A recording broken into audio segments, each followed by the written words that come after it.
Hello friends, welcome to our channel trending Pradesh students. आज 17 मई है और आज से झारखंड से रिलेटेड जितने भी इंपॉर्टेंट करंट अफेयर्स बन सकते हैं एग्जाम पॉइंट ऑफ व्यू से, उन सभी पर हम लोग डिस्कशंस करने वाले हैं। और अंत में मैं आपसे 2 क्विज क्वेश्चंस भी पूछूंगा जिसका आंसर आपको कमेंट बॉक्स में करना है। एक क्विज क्वेश्चन आपका झारखंड करंट अफेयर्स से रिलेटेड होगा और दूसरा क्विज क्वेश्चन जो होगा वो आपका झारखंड जीएस से रिलेटेड होगा। दोनों का आंसर करने की कोशिश करें। चलिए, आज के लिए आपका पहला क्वेश्चन है। आज ना हम लोग 2 योजनाओं के बारे में डिटेल में पढ़ने जा रहे हैं। एक योजना है जो आज ही के डेट में पिछले साल इसकी लॉन्चिंग की गई थी, जिसे हम लोग बायोटेक हब किसान योजना के नाम से जानते हैं। तो वो अभी वर्तमान में किस किस जिला में संचालित है उसके बारे में भी थोड़ा डिटेल में पढ़ने वाले हैं। चलिए, पहला क्वेश्चन है आज का। झारखंड के किस रेडियो स्टेशन को करियर काउंसलिंग फॉर यूथ नाम से एक प्रोजेक्ट दिया गया है? तो इस क्वेश्चन का करेक्ट आंसर हो जाएगा option number A, radio Khanchi 90.4 FM। देखिए, इस प्रकार का जब कभी भी कोई प्रोजेक्ट बैक करने की बात हो या किसी इनिशिएटिव को इम्प्लीमेंट करने के लिए अवेयरनेस क्रिएट करने की बात हो, तो इस ऐसे कामों के लिए जनरली आपका कम्युनिटी रेडियो स्टेशन का चयन किया जाता है। जब कभी भी आप यूनिसेफ, यूनेस्को ये सब से टाई अप स्टडी करेंगे तो आपको वहाँ पे कम्युनिटी रेडियो स्टेशन का नाम मिलेगा। तो झारखंड में तो अभी वर्तमान में कितने कम्युनिटी रेडियो स्टेशन? एक ही है आपका रेडियो खांची 90.4 FM, जो कि आपका रांची यूनिवर्सिटी का है। एक और आपका अभी प्रोपोज्ड है जो कि है आपका सीयूजे में। इसका मतलब इनॉग्रेशन तो किया ही गया था, लेकिन ये अभी ना संचालित नहीं है, बस इसका इनॉग्रेशन करके इसे छोड़ दिया गया है। चलिए, तो इस क्वेश्चन का करेक्ट आंसर हो जाएगा option number A, radio Khanchi 90.4 FM। अब थोड़ा इसका ऑब्जेक्टिव के साथ कुछ डिटेल वाइज हम लोग समझ लेते हैं। Jharkhand's only community radio station radio Khanchi 90.4 FM has successfully backed a project named Career Counseling for Youth, which is basically sponsored by Commonwealth educational centre for Asia, जिसे हम लोग शॉर्ट में CECA लिखते हैं, न्यू दिल्ली। तो ये इसकी स्पॉन्सरिंग एजेंसी है। पहला पॉइंट है आपका, रांची यूनिवर्सिटी के सामुदायिक radio station radio Khanchi 90.4 FM को छात्रों के करियर काउंसलिंग के लिए एक नया प्रोजेक्ट दिया गया है। यह project Commonwealth educational centre for Asia new Delhi के द्वारा खांची को दिया गया है।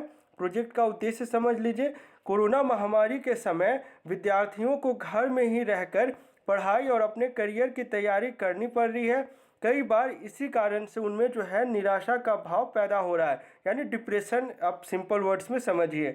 तो इसी में वो किस प्रकार से डिप्रेशन से दूर रहे और अपने पढ़ाई पे फोकस कर सके, इसी को लेकर ये जो आपका जो है जो काउंसलिंग सेशन है इसका ऑर्गेनाइज किया जा रहा है और इसका आयोजन 17 मई को किया जा रहा है। हो सकता है जिस समय आप ये वीडियो देख रहे हो ये अभी वर्तमान में इसका आयोजन किया जा रहा हो। 10 बजे से लेकर 5 बजे का टाइमिंग रखा गया है इसके लिए, इस आयोजन के लिए। सेकंड क्वेश्चन है आपका, झारखंड में 17 से 18 मई को किस तूफान को लेकर झारखंड मौसम विभाग के द्वारा वार्निंग जारी की गई है? लेकिन इसका जो है ना, जहाँ तक मुझे पता है कि झारखंड में इसका उतना असर नहीं पड़ने वाला है, क्योंकि ये जो है ना आपका अरब सागर की ओर से बढ़ रहा है। तो जिस समय मैं ये रिकॉर्ड कर रहा हूँ ना, ये आपका जो है गोवा हो गया, कर्नाटक हो गया, यहाँ तबाही मचाने के बाद आपका पोरबंदर वाला इलाका की ओर बढ़ रहा है। तो ये, लेकिन चूंकि अगर झारखंड मेट्रोलॉजिकल डिपार्टमेंट के द्वारा वार्निंग जारी की गई है तो आपको इस साइक्लोन का नाम पता होना चाहिए। नाम आसान है और काफ़ी अजीब नाम भी है इसका। तूफान का नाम है टाउटे, या फिर बहुत जगह आपको ये लिखा हुआ मिलेगा टॉकटे, इस टाइप से इसका नाम है। तो ये नाम किस देश के द्वारा दिया गया ये भी आपको याद रखना चाहिए। इसे म्यांमार के द्वारा दिया गया है और म्यांमार में इस शब्द का अर्थ होता है एक बड़ी लिजार्ड या छिपकली कह लीजिए। आपको ना, जब आप ज्योग्राफी पढ़ रहे होंगे तो ज्योग्राफी की सबसे अच्छी बुक है जो आप कॉम्पिटिटिव एग्जाम में पढ़ना चाहिए, वो है आपका जीसी लियोंग। तो उसमें ना आपको साइक्लोन्स के बारे में बहुत अच्छे से बताया गया है और साइक्लोन से क्वेश्चन पूछा भी जाता है। तो जब आप साइक्लोन करेंगे ना तो वहीं पर आप एक एस्ट्रिक मार्क करके ना साइक्लोन का ना नोमेनक्लेचर कैसे किया जाता है वो भी याद रखें, वो भी इंपॉर्टेंट है। आपको पता होना चाहिए कि अगर बे ऑफ बंगाल में अगर कोई साइक्लोन जनरेट होता है तो उसका नामांकन किस तरह किया जाता है और कौन कौन देश उसमें शामिल होते हैं। अगर अरब सागर से होता है कोई साइक्लोन जनरेट तो उसका नामांकन किस प्रकार किया जाता है, ये सब जानकारी आपको होनी चाहिए। पूरा देश का ऐसे 7 से 8 यहाँ पर डिविजन्स है, जो कि मैं पढ़ा हूँ, मैं बता रहा हूँ, लेकिन आपको अगर सब नहीं याद रह सकते हैं तो एक बेसिक आइडिया ले लीजिए और कम से कम अरब सागर और बे ऑफ बंगाल का ये 2 का आप कम से कम याद रखें। चलिए, आपका ये वो जो झारखंड मेट्रोलॉजिकल डिपार्टमेंट है ना, इसके द्वारा जो वार्निंग जारी की गई है ये उसका एक स्नैप है। तो इसमें बेसिकली 3-4 जिले जो है आपके वहाँ पर थोड़ा सा मतलब नो वार्निंग से, बाकी सब में थोड़ा बहुत जो है लाइटनिंग का वार्निंग दिया गया है। चलिए लाइटनिंग से एक चीज़ मैं आपसे पूछता हूँ, आपने अब उम्मीद करता हूँ कि आपदा प्रबंधन वाला चैप्टर या डिजास्टर मैनेजमेंट वाला अच्छे से कर लिया होगा और अच्छे से करिएगा भी। उससे आपसे ना 5 से 6 मार्क्स के क्वेश्चंस आप एक्सपेक्ट कर सकते हैं। तो उस पर मुझे आप बताइए कि झारखंड का कौन सा जगह लाइटनिंग से सबसे ज़्यादा इफेक्टेड है, जहाँ पर लाइटनिंग सबसे ज़्यादा होता है। तो आप आंसर करें। और नेक्स्ट वीडियो लेक्चर में ना मैं आपको इसका ना रीज़न के साथ एक्सप्लेन करूंगा कि वो पर्टिकुलर जगह में क्यों लाइटनिंग ज़्यादा होता है। रीज़न होता है हर रीज़न मतलब किसी भी आपका इवेंट के पीछे।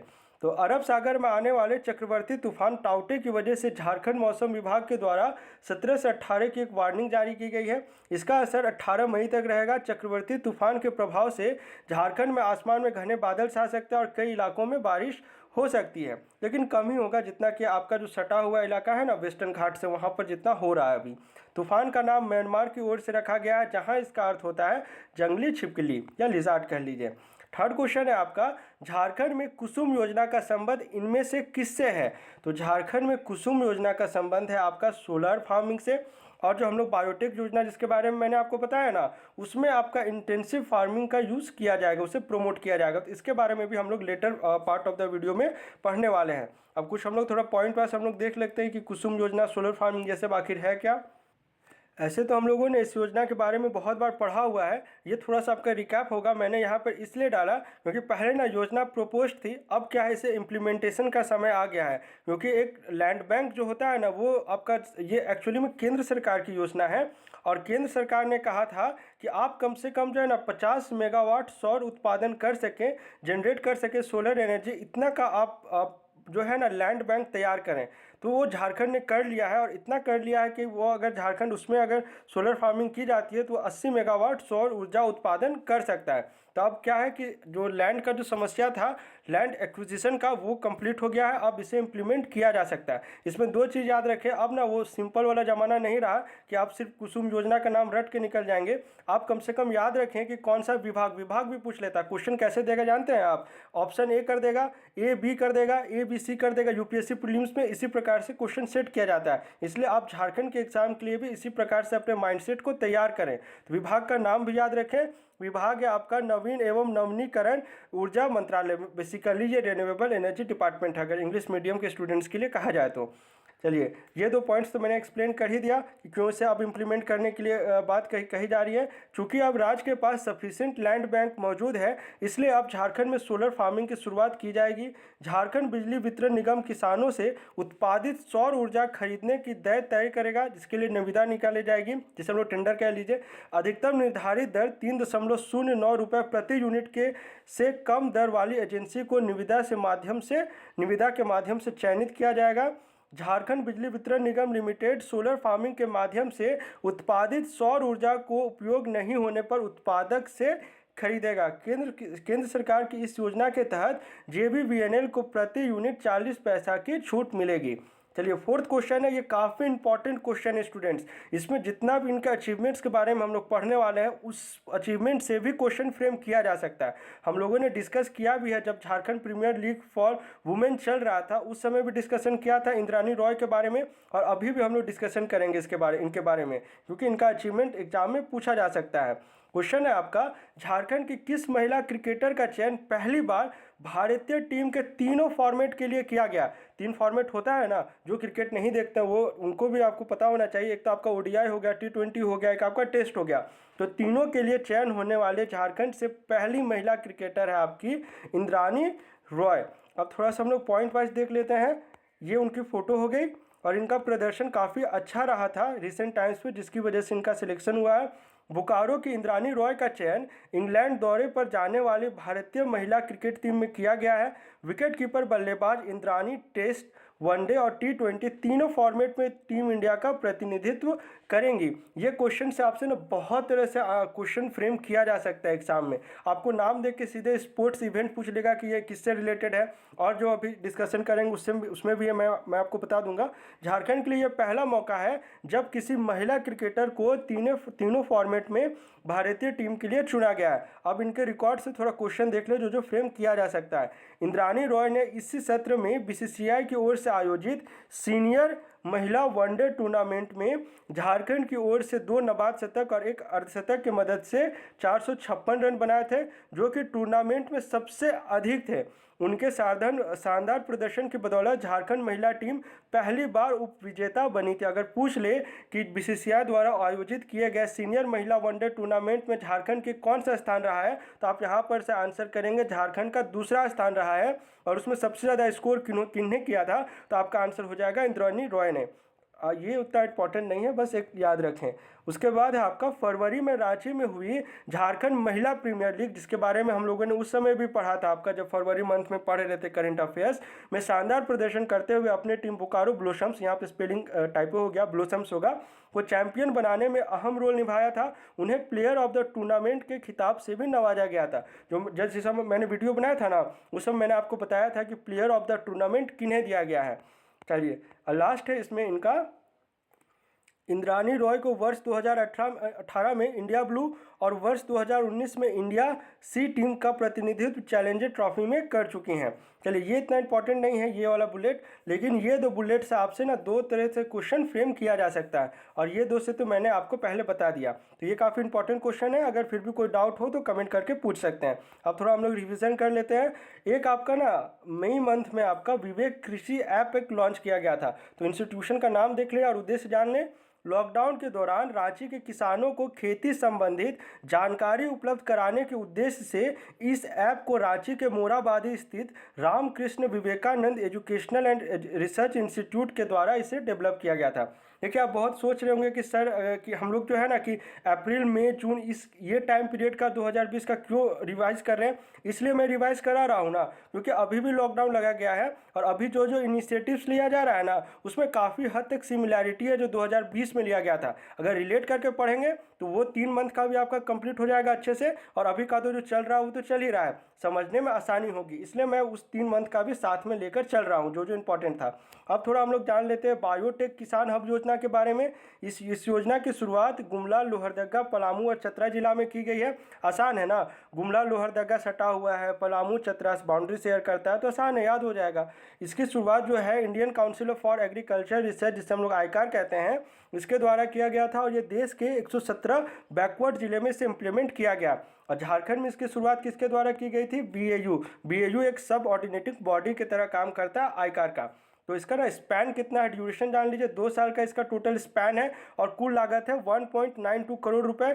आयकर के माध्यम से हर जिले को प्रथम वर्ष में 25 लाख और द्वितीय वर्ष में 23 लाख रुपए की सहायता दी जाएगी इस योजना के तहत। अब ऑब्जेक्टिव समझ ले, बायोटेक किसान हब योजना इंक्लूसिव फार्मिंग, जिसे हम लोग समावेशी खेती कहते हैं, इस पर आधारित है। योजना के तहत एकीकृत कृषि प्रणाली मॉडल, यहाँ पे मैंने इंग्लिश में लिख दिया है ताकि इंग्लिश मीडियम के स्टूडेंट्स को दिक्कत ना हो, पर काम किया जाएगा, जो किसानों की कृषि सेवाओं और प्रबंधन को बाजार उपलब्ध कराने में कारगर साबित होगा। एग्रीकल्चर स्टूडेंट्स काफ़ी इंपॉर्टेंट टॉपिक है मेंस के पॉइंट ऑफ व्यू से, आप उसे स्किप ना करें और एक फार्मिंग टेक्निक्स के बारे में अच्छे से पढ़ें। चलिए प्रीवियस कुछ क्वेश्चन को डिस्कस कर ले।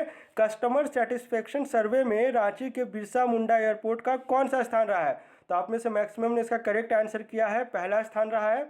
और मैंने यहाँ पे डिटेल लिखा गया, पिछले साल जब 2019 में हुआ था ना, तो बिरसा मुंडा एयरपोर्ट इंक्लूड ही नहीं था, तो इस प्रकार से 2019 की रैंकिंग में ये शामिल नहीं हो पाया। 20 में शामिल किया गया, और 20 में क्या है, पहले स्थान पर रहा है।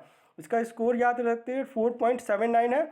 चलिए, और तो इसमें ऐसा कुछ है नहीं, मैंने बता दिया जितना है। अब और एक मैंने जीएस से पूछा था, मंजाहिन लोकगीत किस अवसर पर महिलाओं के द्वारा गाया जाता है? इसका करेक्ट आंसर हो जाएगा बच्चे के जन्म होने पर। आप में से मैक्सिमम ने इसका करेक्ट आंसर किया है, कॉन्ग्रेचुलेशन, स्पिरिट बनाए रखें।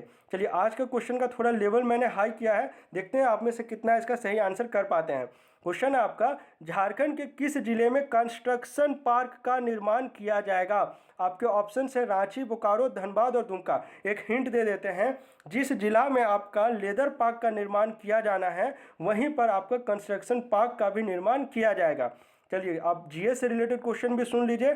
जयपाल सिंह का मूल नाम क्या था? मरांगोन पे, विनंत पाहन, छोटा नागपुर केसरी या फिर ए और बी दोनों? आप अपने आंसर को हमें कमेंट बॉक्स में लिखकर बताएं। चलिए मिलते हैं झारखंड के अगले करंट अफेयर्स वीडियो लेक्चर में। Thanks for watching this video.